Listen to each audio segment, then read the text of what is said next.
Hello, okay, I'm going to show you how to feed the starter and then make some bread. So this is the starter that I fed about 6 hours ago. You can see it's nice and bubbly. This is called Being Hungry.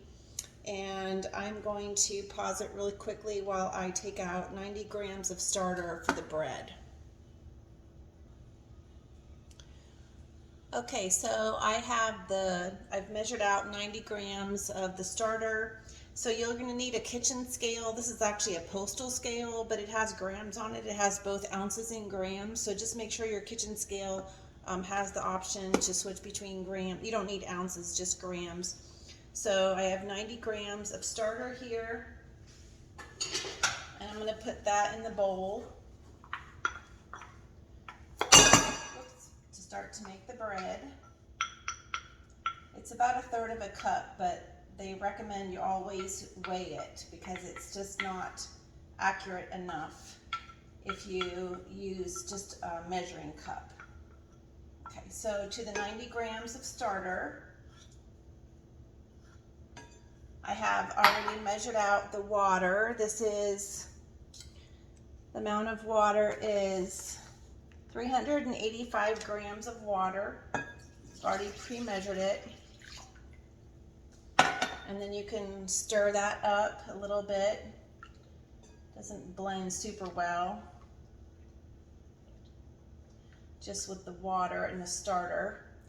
And then the flour is 520 grams of, this is bread flour, and I was told to use a good quality bread flour, which this is King Arthur bread flour. It's a good quality bread flour.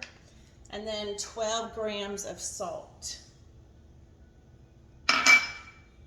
So then you mix the salt in a little bit like that, and then you just go ahead and stir this up. You're not supposed to use a metal spoon. I have used a metal spoon, but because I forget sometimes, but I'm using a wooden spoon today, which is better, or you can use silicone. So you just mix that up. Try to get the flour off the sides if you can.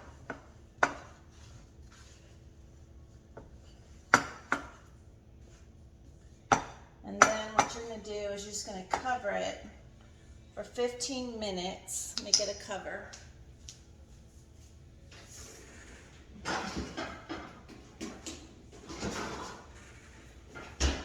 You're going to cover it for 15 minutes. And when we're done feeding the starter, I'll pause it and I'll show you how to what to do with it after the 15 minutes. Okay, so now we're going to go ahead and feed the starter so you can see what to do once you take some out for bread, or if you're just feeding it because you're not wanting to make any bread. So this is the starter. I've already taken some out for the bread. So to feed it, what you do is you take out a 1/2 cup of your starter. And since today I'm taking out some starter for Becky, what I'm going to do is I'm putting a 1/2 cup of starter in a jar for Becky, and I'm going to use this jar right here. This is a Ball brand jar, and it has a locking latch. I went to Walmart today. This is the one I have, and it's a different brand. It's a Le Parfait or something. I got it on Amazon, but this one that I'm giving to Becky is, I got it at Walmart. It's a Ball brand, but it has the silicone locking. And then what I'm going to do, so that's for Becky. Then I have to take out starter for myself so I can keep my starter going. So I'm going to put a 1/2 cup of starter for me.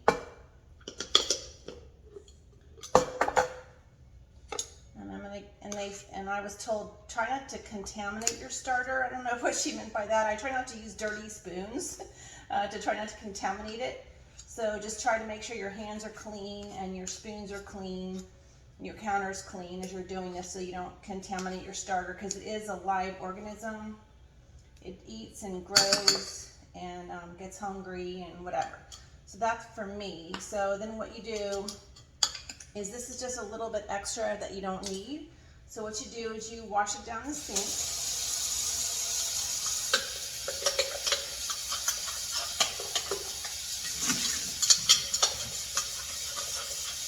And you don't have to wash this every single time you use it. So I was told that maybe every, like once a week or every 10 days, you can start out with a clean jar. So, but this was clean this morning, so I'm going to go ahead and just put my half a cup of starter back in here so I can keep my starter going.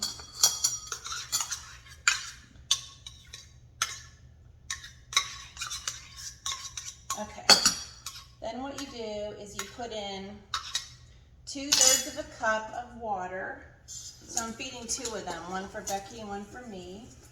So I just use the half a cup and do 1 and then another half.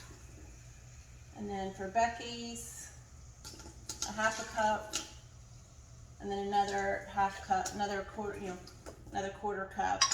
And then you do 1 cup of the bread flour. So get the flour out. When you feed the starter, you don't have to be as exact. It's when you have to be really exact is when you're making the bread. So I'm gonna give each one of these a cup of cup of flour, and then you just take your spoon and try to use the wooden one. Okay, so then I just stir this up, and it should be wet enough that you can get all the, try to get all the flour off the side. And so if it was really too dry, you could add just a tiny bit more, but usually I'm fine when I do the 3/4 of a cup. So that's for me, for my starter. And then I'm just gonna do this. I'm not gonna latch it. I'm just gonna close it and leave it like this and put it on the counter overnight or for 6 hours. And then here's Becky's starter. So we're gonna stir hers up and get that all ready to go.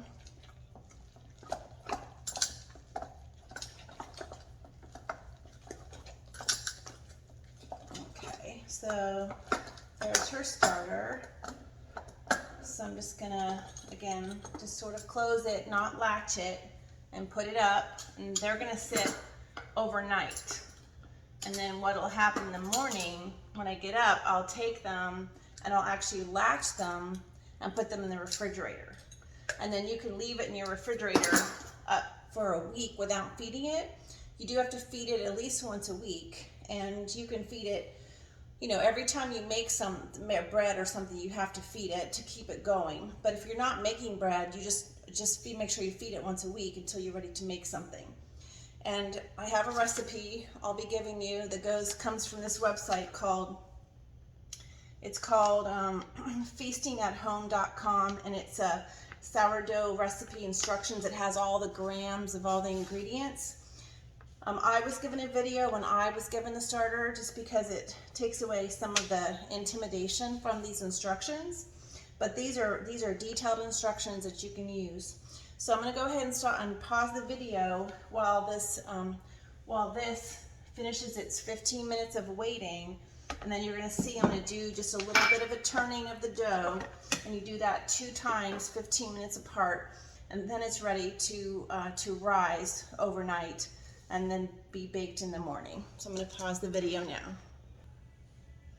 Okay, it's been 15 minutes, so what we do is we just take that lid off, and then you get your hand wet, and with your wet hand, for 30 seconds, you're just going to turn this dough over on top of itself, just like that, for 30 seconds.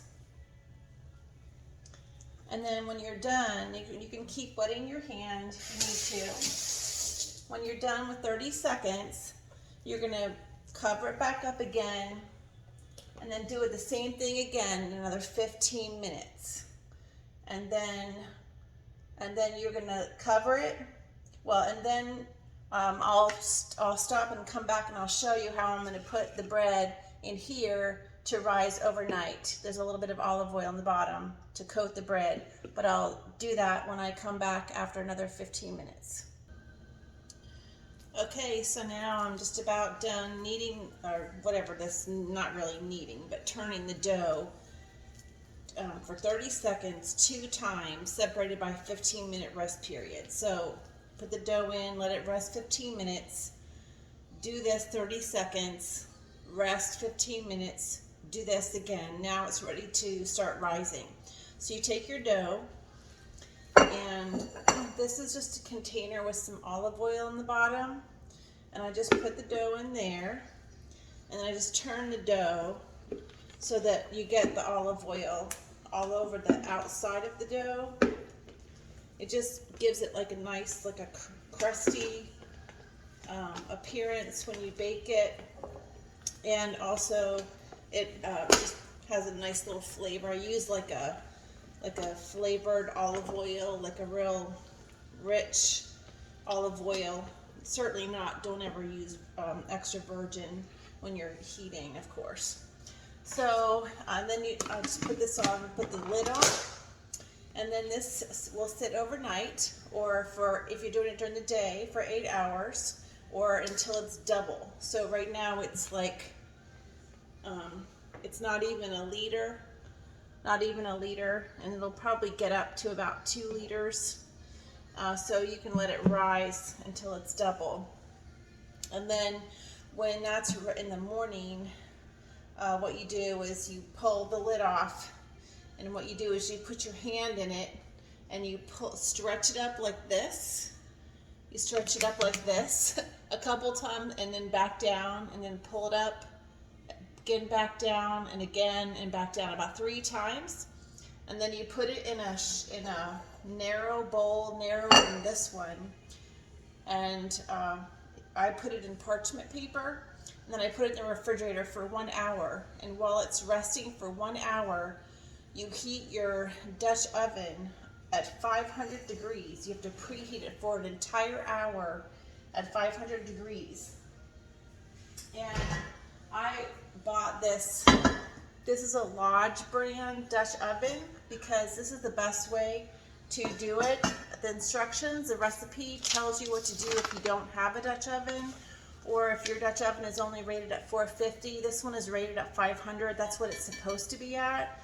But there are some, I guess, concessions if you don't have one that's rated that way, or if you don't have one at all. There are some other options. But this is going to give you the best, crustiest, best kind of sourdough bread that you can get. Is it's the Lodge brand, because when I went to buy one, there was like a knockoff brand, and then there was a Lodge brand. So I did buy the Lodge brand because it's rated at 500.